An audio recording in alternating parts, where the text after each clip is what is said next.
आखिरकार पाकिस्तान ने अपने होम ग्राउंड के ऊपर 1348 दिन के बाद जो है वो टेस्ट मैच जीत लिया। हाँ जी, आपने बिल्कुल सही सुना है, पाकिस्तान ने 1348 दिन के बाद जो है होम ग्राउंड पे जो है वो पहला टेस्ट मैच जीता है। और 2021 में पाकिस्तान ने जो है वो आखिरी टाइम टेस्ट मैच जीता था साउथ अफ्रीका को, जब उन्होंने शिकस्त दी थी। और इतना जो ये लंबा अरसा गुजरा है उसके अंदर पाकिस्तान कोई जो मैच है होम ग्राउंड पे वो जीतने में कामयाब नहीं हुआ। इसके क्या रीजंस थे उसके ऊपर बाद में बात करेंगे, लेकिन आज जो सबसे इम्पोर्टेंट चीज़ थी इस मैच के अंदर जिन्होंने पाकिस्तान को कामयाबी दिलवाई, हमारे वो दो अहम प्लेयर्स, वो दो स्पिनर्स जिनको जो है पाकिस्तान टीम ने, शायद पाकिस्तान टीम मैनेजमेंट ने, पाकिस्तान क्रिकेट बोर्ड ने और शायद हम लोगों ने भी जो है वो बिल्कुल नज़रअंदाज कर दिया था। और शायद सोच रहे थे कि भाई शायद इन लोगों को भूल चुके थे, लेकिन उन्होंने प्रूव कर दिया है। नुमान अली ने मैच में 11 विकेट्स हासिल की और साजिद खान जो है उन्होंने मैच में 9 विकेट्स हासिल की और प्लेयर ऑफ द मैच का अवार्ड भी जो है उन्होंने अपने नाम किया। लेकिन असल चीज़ ये थी कि जिस स्पिरिट से उन्होंने बॉलिंग की है, जिस लाइन एंड लेंथ के ऊपर उन्होंने बॉलिंग की है, ये चीज़ जो थी वो मिसिंग थी। पाकिस्तान वैसे तो एक प्रॉपर रेगुलर स्पिनर को जो है वैसे ही मिस कर रहा था, पाकिस्तान बहुत ज़्यादा रिलाई कर रहा था इब्रार अहमद के ऊपर, लेकिन अनफॉर्चुनेटली वो किसी भी लिहाज से जो है परफॉर्म करने में कामयाब नहीं हो रहे थे।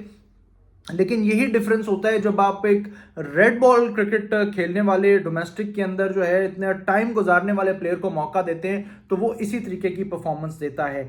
और ये साबित किया है, आप ये अंदाज़ा लगाएं, इन दोनों की जो बॉडी लैंग्वेज थी, खास तौर पे साजिद खान की, वो किसी भी फास्ट बॉलर से कम नहीं थी। मतलब वो प्रॉपर एग्रेशन उनके अंदर नजर आ रहा था। वो जिस तरीके से कोशिश कर रहे थे बैट्समैन के साथ जो है कॉन्वर्सेशन, अपनी गुफ्तगू जो थी वो कोई एक दो जुमले उनको कस रहे थे, ये चीज़ें हमारे फास्ट बॉलर्स में भी बहुत ज़्यादा मिसिंग हैं। और क्योंकि अव्वल तो एज सच अब उनके पास पेस नहीं है, उनको फास्ट बॉलर कहना भी जो है मेरा ख्याल है वो शायद फास्ट बॉलिंग की तौहीन होगी। 120s में हमारे फास्ट बॉलर जो हैं पिछले कुछ टाइम से बॉलिंग कर रहे हैं। और मैं बहुत अरसे से इस चीज़ के ऊपर जो हूँ बात कर रहा हूं कि अगर आपने टेस्ट मैचेस जीतने हैं तो आपने 20 विकेट्स हासिल करनी है आप कभी भी। लेकिन हमारी जो बॉलिंग लाइन थी वो 10 विकेट्स हासिल करने में भी कामयाब नहीं हो रहे थे।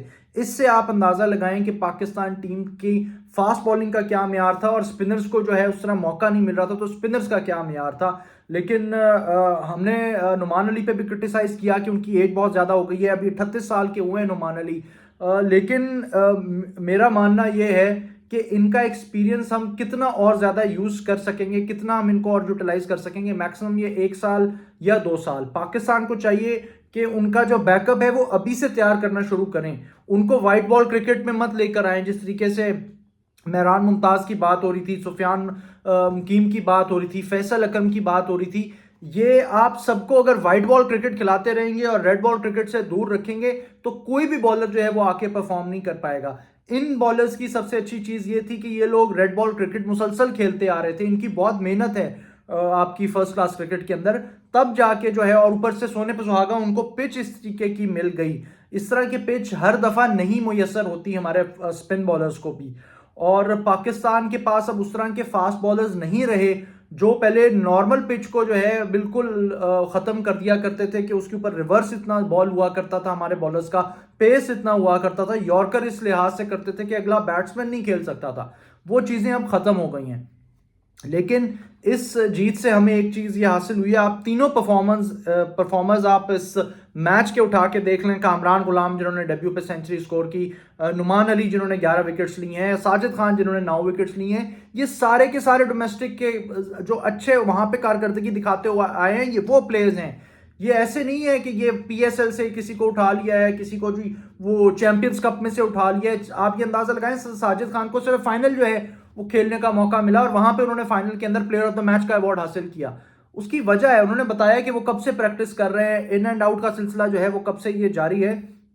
तो पाकिस्तान क्रिकेट बोर्ड को अब ये चीज़ें सोचनी पड़ेंगी। मतलब हमें इतना अरसा लगा है ये टेस्ट मैच जीतने के लिए, एक टेस्ट मैच जीतने के लिए। अगर इनके दिमाग पहले से चल रहे होते ना, तो इस तरह की चीज़ें, आप ये स्पिन अगर आपने इन्हीं स्पिनर्स को खिलाया होता और विकेट्स भी थोड़ी सी स्पिन फ्रेंडली बनाई होती तो रिजल्ट बिल्कुल डिफरेंट होता। पाकिस्तान अभी भी जो है वो वर्ल्ड टेस्ट चैंपियनशिप के अंदर जो है उसकी कोई चांस होता। लेकिन मुझे समझ नहीं आता, अब शान मसूद ने जिस तरह की कप्तानी की है, मतलब बांग्लादेश में भी बहुत बुरी कप्तानी की, बांग्लादेश सीरीज में, इंग्लैंड की सीरीज में भी अभी तक ये 2 टेस्ट मैचेस में उन्होंने कोई अच्छी कप्तानी नहीं की। ये तो बॉलर्स ने उनको विकेट ले दिए तो ठीक हो गया, वरना वो तो जिस तरीके से फर्स्ट जो पहली इनिंग्स थी इंग्लैंड की, उसके अंदर तो एज सच उनकी कोई फील्डिंग सेटिंग इस तरह की नहीं थी, कोई वो अपने बॉलर्स के साथ उस तरीके से बात नहीं कर रहे थे। एक नजर आ रहा होता है ना आपको फील्ड पे कि यार ये कप्तान जो है ये काफी ज्यादा प्रोएक्टिव है, लेकिन यहाँ पे हमारा वही रिएक्टिव वाला सीन है। अगर ये थोड़े से भी प्रोएक्टिव होते ना, ये अपने बॉलर्स को फर्स्ट टेस्ट में भी 800 रन ना होने देते, लेकिन अनफॉर्चुनेटली वो बॉलर्स भी माशाल्लाह से इसी तरीके के हैं, तो कप्तान बेचारा, उनको मैं थोड़ा सा उसका जो हूँ एज दे देता हूँ, वरना शान मसूद को जो है ना वो प्रोएक्टिव होना पड़ेगा।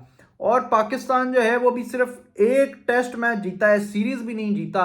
और पाकिस्तान क्रिकेट बोर्ड ने शायद प्रेस रिलीज भी जारी कर दी है, जिसमें चेयरमैन साहब जो है वो उनको मुबारकबाद दे रहे हैं। मतलब अब क्या बंदा इस पे बात करे, लेकिन अभी आप एटलीस्ट एक सीरीज तो खत्म हो लेने दें, अभी पता नहीं है उसमें रिजल्ट क्या होगा। आई होप कि पाकिस्तान जीते, लेकिन एक थोड़ा सा सब्र तहम्मुल। लेकिन क्योंकि इनको भी अभी इस बोर्ड को कोई भी जीत नहीं मिली है, बड़ी जीत नहीं मिली, तो उनके लिए शायद यही बहुत बड़ी अचीवमेंट होगी है कि इंग्लैंड को पाकिस्तान टीम ने शिकस्त दे दी है। अब आकिब जावेद को आप क्रेडिट दे सकते हैं कि उन्होंने चेंजेस की, उनके साथ अजहर अली भी थे, अलीम डार भी थे, बाकी तो वही सिलेक्शन कमेटी थी, सिर्फ उन्होंने हेड कोच का और कैप्टन का रोल अब उसमें से खत्म कर दिया है। लेकिन आकिब जावेद कोई नई पाकिस्तान क्रिकेट बोर्ड में या पाकिस्तान क्रिकेट के अंदर कोई नए फर्द नहीं है, वो पहले भी पाकिस्तान क्रिकेट बोर्ड के साथ भी काम कर चुके हैं, डेफिनेटली उनका एक्सपीरियंस बहुत ज्यादा हो चुका है। पाकिस्तान टीम के साथ भी काम कर चुके हैं, कोचिंग कर चुके हैं, अंडर-19 को वर्ल्ड कप जितवा चुके हैं। लेकिन पाकिस्तान क्रिकेट बोर्ड को भी अब सारी अथॉरिटी आकिब जावेद को नहीं दे देनी, क्योंकि उन्होंने ये बोला और एक पाकिस्तान मैच जीत गया, तो सारे का सारा जो है वो अब आकिब जावेद को दे दिया जाए कि अब आप फलाना भी कर लें, आप ढमकाना भी कर लें। सब्र और तहम्मुल से काम लेना चाहिए अब पाकिस्तान क्रिकेट बोर्ड को, और उनको जिस तरीके से उनको यूटिलाइज कर सकते हैं ना बेस्ट कैपेबिलिटी में, वो अभी इस जगह पे उनको रहने दें।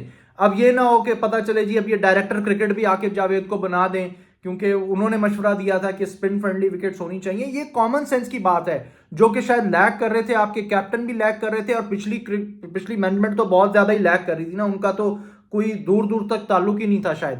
तो जेसन गिलेस्पी को और शान मसूद को बैठ के आपके बाकी सिलेक्टर्स के साथ एक तफसीली जो है ना थोड़ा सा स्ट्रेटजी बनाने की जरूरत है कि हमने किस तरीके से अब आगे अपनी क्रिकेट को लेकर चलना है। अभी ये सिर्फ एक टेस्ट मैच हुआ है, आगे जिस तरीके से शान मसूद ने भी प्रेस कॉन्फ्रेंस में भी कहा है जी कि ऑस्ट्रेलिया को पता होता है कि उन्होंने कौन सी पिच पे ऊपर अपना जब टेस्ट मैच खेलना है, तो वहां की क्ले किस तरह की है वहां।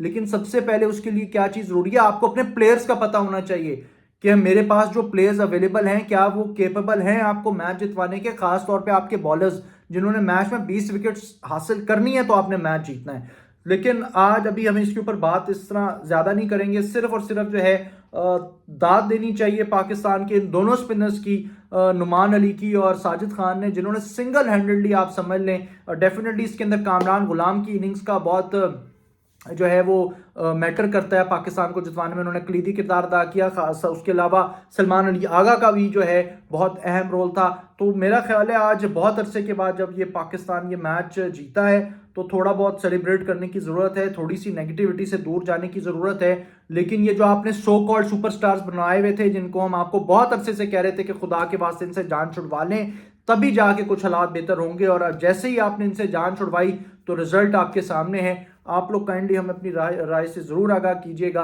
कि आप किस तरीके से देख रहे हैं कि जो अगला टेस्ट मैच है रावलपिंडी में, उसमें पाकिस्तान को क्या सेम स्ट्रेटजी के साथ जाना चाहिए या फिर क्या क्या चेंजेस करने चाहिए। हमें अपनी राय से ज़रूर आगाह कीजिएगा।